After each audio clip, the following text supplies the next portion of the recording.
京东一直暗藏着2个规则怪谈，第一是不能让青羽玩关羽，第二是无双赛前必须得哄开心。那假如一次性违反了2条规则，会带来什么严重的后果呢？这一局尽管无畏刚上场就夹着嗓子开始哄无双了，无双加油啊！无双啊！无双好帅！今天能看到你帅帅的操作吗，双哥？但很明显双宝宝已经对无畏免疫了，并没有开心的样子。而刑天上来就给青羽选到了本命关羽。那在双重 debuff 加持下，京东到底会经历怎样绝望的局面呢？欢迎来到爱双语 TV， 我是解说员班叔。第一局无畏像往常一样来到红区看对面打野动向，结果被对面4人蹲草埋伏了。本以为无畏要刷新一血最快记录了，但好在他探草时会习惯性摆头，骗除了王昭君的2技能，导致这波蹲伏失败。那 DYG 中路就没有线权了，无双就可以抢完中线直接进蓝。但这里无双弹2个小兵经验，站在原地发呆，耽误了反蓝时间，让对面哪吒拿红升2后直接可以开大飞脸，所以无双偷鸡不成18米，不仅蓝 buff 没吃到，自己还2技能卡墙了，最后让对位哪吒拿到天使投资直接起飞，这也为后期小韩艰难的生存环境埋下了伏笔。到了4分钟，京东4人拿完暴君后推掉了上一塔，这里青羽明知道对面会换下路1塔，而且自己没大没急跑，他却死战不退赖在塔下，结果又一次让哪吒大招冲脸收下人头。此时 GDG 中野射辅刚清完中线，马不停蹄跑到下路，按正常速度是可以拦住敌人的，但无双为了提速，突然用飞镖惊醒了主宰，这个主宰也是个暴脾气，反手就直接把无畏和青荣拍到了天上，无畏无奈之下立马切奔狼，这才带着青荣赶到了前线，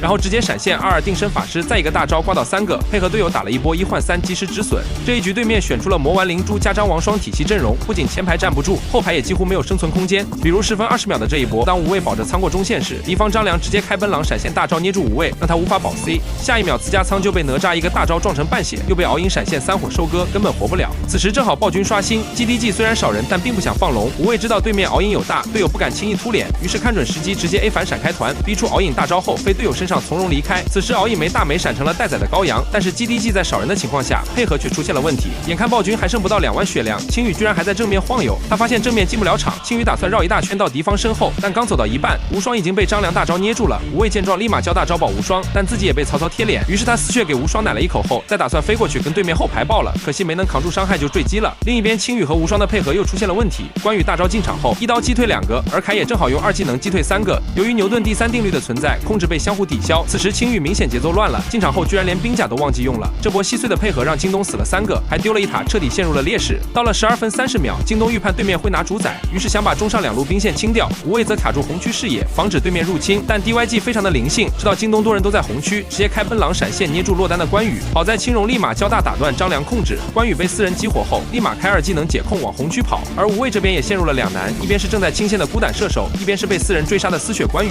但无畏明白自己骨子里是彻彻底底的保羽派，于是无畏全部梭哈，直接救赎加大招保青羽。另一边仓由于带线太深已经被哪吒冲脸了，无畏立马回头22定身把哪吒踢开，再一技能飞仓身上。但你可千万别小看了魔丸灵珠的羁绊，敖影早已大招升空，直奔仓而来。尽管无畏第一时间兵甲冻住敖影，但还是保不住小韩，只能配合武则天留住敖影及时止损。或许是连续的失利让无畏也开始迷茫了。无畏在13分钟时出现了误判，本想要挂个1技能照对面视野，但距离把控失误，被张良捏住急火秒掉了。不过好在对面张良也给了机会，在打主宰时独自一人站在红背跟队友脱节，刚好被京东抓到机会，于是京东又可以出来看暴君了。要说后期的射手有多绝望，看完接下来这一波你就能感受到，当暴君还剩1万血时，哪吒直接龙都不要了就冲射手，仓利用被动出草拉开距离，再秒切复火甲。与此同时，无畏少4元大招接救赎保射手，在22定身控住哪吒将其大残，仓还没歇一口气，曹操又利用3段蠕动冲了上来，仓细节扭头躲掉了曹操1技能3段的控制，但又不知从哪里闪现过来一个敖影，还好自家武则天2技能击退控了一下，没吃到3火，这里刚把敖影打上天，